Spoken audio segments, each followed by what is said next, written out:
Have you ever wondered how AI comes up with the responses that it does? Everyone says AI is smart, but here's the uncomfortable truth. Most people are trusting a system that is literally designed to guess. And what's worse, AI models like ChatGPT are programmed to sound confident even when they're completely wrong.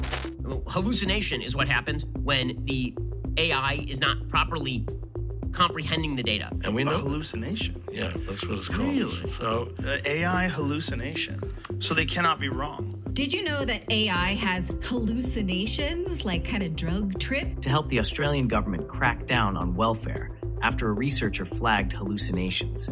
But the AI power users, well, they know how to force AI to show its work before trusting a single word it generates. Today, I'm going to show you exactly how the top 1% of AI users keep large language models from hallucinating or making things up. After watching this, you'll know exactly how to get dramatically better answers starting today. But first, you need to unlearn one dangerous idea. Large language models like ChatGPT do not speak English. They don't know things. They don't think, at least not yet. They don't check facts. They predict the next most likely word. That's it. Which means if you talk to AI like it's a confident coworker, you're going to get confident nonsense. So let's fix that. Here are 5 ways to verify a large language model isn't hallucinating. Think of this like a fact-checking checklist that you run after the answer. Run an assumptions test. Here's the first thing AI always hides: assumptions. But you can force them into the open by following up with this prompt. List every assumption you made. Rank each assumption by confidence level. Why this works: fluent writing hides uncertainty. This pulls uncertainty back into daylight. If the model claims it made no assumptions, well, that's your first red flag. Here's what's actually happening. AI breaks your words into small pieces, and then it uses patterns that it learned from tons of training data to guess what word should come next. Each word it writes is just its best guess based on what it's seen before. It's not actually thinking, it's pattern matching. Number 2, source grounding. In your original prompt, ask the AI to cite 2 independent sources for each major claim that it makes. Ask it to include the title, URL, and a 1-line quote. You're not asking for vibes, you're asking for receipts. If the AI comes back to you with broken links or vague sources, assume the claim is weak. Number 3, counter evidence check. If the AI model can't find disagreement, it's probably oversimplifying its answer.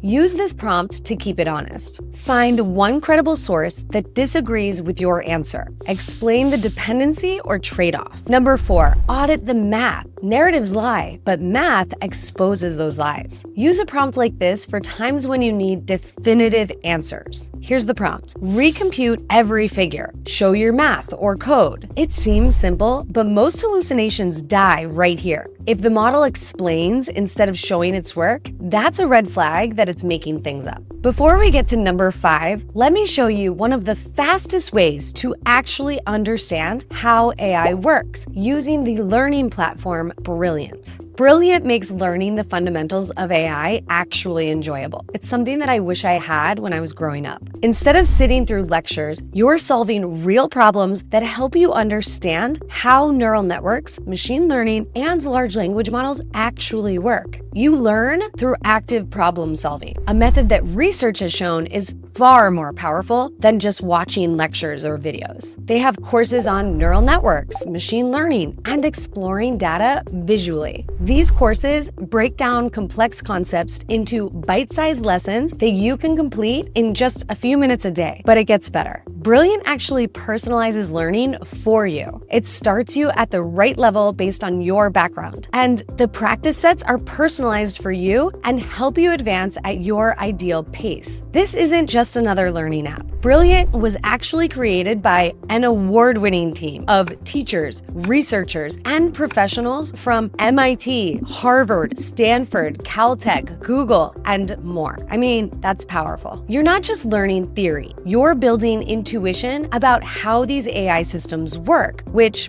makes you better at prompting them, auditing their outputs, and knowing when to trust them and when they're likely making things up. All of that makes you infinitely employable in 2026 and beyond. You can try Brilliant free for 30 days by visiting brilliant.org/AI Optimist or by scanning the QR code on screen right now. Plus, get 20% off an annual premium subscription that gives you unlimited daily access on everything on Brilliant, not just AI. And now, let's talk about the fifth way to get better results from AI. It's a method I call cross-model verification. Here's the truth. No single AI is an oracle. So use at least 2 different models, ChatGPT and Claude, Gemini and Claude, and compare their answers. Where they agree, you can be more confident. Where they disagree, that's where you need to dig deeper and do your own research. You can do this easily by opening 2 large language model windows in a side-by-side view in your browser. Or you could use a free tool like ChatHub. Now here's the framework that ties all of this together. It spells the acronym OCEANS. This is how the pros get AI to produce original, non-generic output that actually sounds like it came from a real human expert. OCEAN. The O stands for original. Use a prompt like this. Give me 3 angles no one else has thought about. Label one as risky and recommend the one that you like best. C stands for concrete. Tell the AI to back every claim with one real example. E for evidence. Use this prompt. Show your logic in 3 bullets. Provide evidence before you provide the final answer. This forces the model to walk you through its reasoning step by step. So this way, you can spot weak logic before it becomes a bad decision. A stands for assertive. Tell the AI, don't tell me what I want to hear. Pick a side, state your thesis, defend it, and then address the best counterpoint. This breaks the people-pleasing habit that most AI models have baked in. And finally, N for narrative. Ask, what's the story? Guide the AI to produce a strong narrative arc, because stories stick in our memories and generic lists don't. If you remember one thing from this, the people getting elite results aren't better writers. They're better system designers. Here's what I mean. They set clear rules. They ask for proof, give it structure, and they know that just because it sounds good doesn't mean it's true. The future doesn't belong to people who use AI. It belongs to people who know how to control it. And if you keep watching my videos, that person will be you.